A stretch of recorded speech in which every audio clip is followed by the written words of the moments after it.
kami Ehipasi Couple. Teman diskusi kamu. Nah, Ehipasi Couple itu apa sih?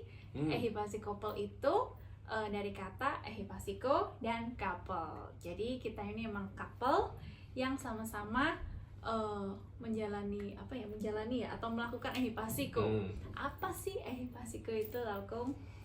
Ya, ehipasiko itu sebenarnya berasal dari kata Pali, dari bahasa Pali, ya bahasa India kuno, yang artinya itu bahwa kita lebih ke arah come and see ya. Jadi istilahnya itu harus membuktikan apa yang kita terima seperti itu. Jadi jangan diterima kita bilang mentah-mentah ya.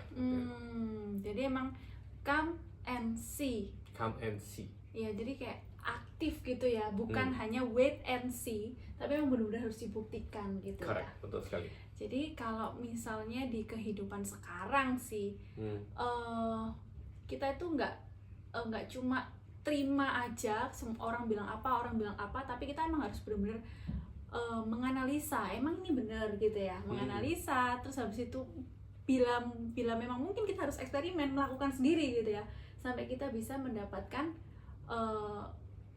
kita bisa memvalidasi, ini ternyata memang benar. Nah, contohnya kayak apa ya, kayak berita gitu ya. Ya sekarang kan kita sering terima informasi dari medsos, dari WA, baik dari personal ataupun juga WA group gitu. Tolong berita-berita tersebut itu di recheck and recheck. Jadi jangan langsung kita yakini dan juga jangan apalagi setelah itu langsung kita share lagi, reshare seperti itu. Jadi tolong setelah kita terima, kita analisa dulu apakah itu memang bermanfaat, apakah itu berguna, dan apakah itu benar. Kalau memang itu benar, berguna, dan bermanfaat, bolehlah kita share. Tapi kalau enggak, please stop kita saja.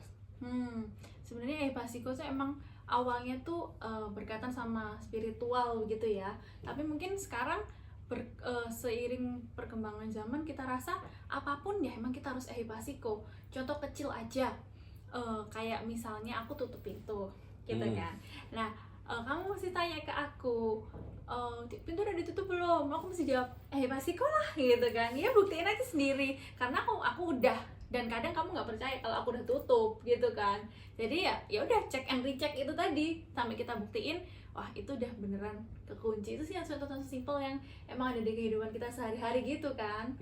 Karena karena dia juga pernah nggak ngunci gitu. Nggak ngunci ya, kadang kamu juga nggak ngunci. Jadi ya butuh banget check and recheck simpelnya gitu ya. Ehipasiko emang ya harus kita, apapun itu harus kita buktikan gitu kan. Nah kalau ehipasiko yang mungkin zaman dulu yang diajarkan, mungkin kan contohnya jangan mencuri gitu ya. Di Katolik emang ada berita jangan mencuri. Nah di Buddhis juga ada tuh jangan mencuri gitu kan, salah satu Pancasila Buddhis. Jangan mencuri ini ternyata bisa bikin sengsara gitu ya. Makanya ada perintah jangan mencuri gitu kan. Ya betul banget. Karena kan sebenarnya salah satu fondasi, kita bicara fondasi kesuksesan adalah kejujuran, dan itu kan sering diajarkan di keluarga maupun juga di agama gitu kan, bahwa untuk menjadi orang yang sukses itu harus ada landasannya, adalah kejujuran. Dan salah satu kejujuran itu adalah menjaga integritas nama baik, nama baik. Apa yang bukan milik kita itu juga yang sudah sepatutnya juga tidak kita ambil secara apalagi secara ini ya. Dan ngomong-ngomong nih soal kejujuran ini juga, atau tidak mencuri tadi kan. Kemarin pada saat acara di satu komunitas, namanya itu Anggora Kasih. Nah, waktu itu di komunitas ini ada salah satu peserta yang dia punya saudara yang kerja di United Nations atau PBB. Jadi teman ini dia saudaranya itu seorang profesor dan kerja di United Nations. Lalu dia bertanya nih ke saudaranya ini, kapan ya kira-kira Indonesia ini bisa bebas dari korupsi? Tahu jawabannya apa? Profesor ini jawab bahwa bisa selama literasi kita itu tidak lagi atau merubah cerita dari tentang legenda si kancil, si kancil yang mencuri fabel timun, ya. gitu kan. Kenapa? Karena secara tidak sadar kita akan menanamkan satu program ke generasi gitu ya, Suruh bahwa nyolong. ya bahwa boleh lu nyolong, boleh lu saya itu curang, asalkan tidak ketahuan. Wah. Jadi makna dari cerita ini sebenarnya bukan istilahnya itu bukan membicarakan tentang kecerdikan si kancil, tapi akhirnya tuh lebih mengarah ke bahwa boleh Ngakal-ngakalin itu ngakal-ngakalin, loh. betul. Jadi secara apa ya, tidak kita sadari gitu ya. Oke, tapi ngomong-ngomong tentang kejujuran atau tidak mencuri tadi ya, salah satunya gimana sih pasikonya ya, bukan mesti harus dipraktekin kita terus mencuri terus apa yang kita rasakan ya. Nah, tapi kita mikir aja, oke, kalau kita mencuri kita akan merasa gelisah dong pasti, takut dikejar-kejar orang kalau ketahuan kayak gimana.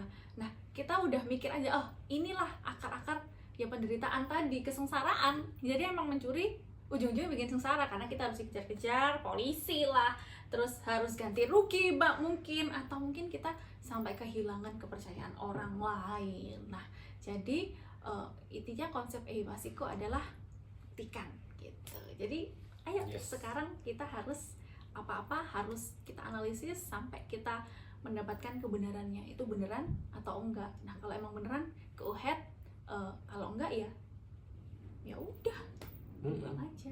Betul. Terus menurut kalian kayak gimana? Apakah konsep pasiko bisa diterapkan dalam kehidupan kita sehari-hari? Komen ya. Komen. Bye bye. Bye bye.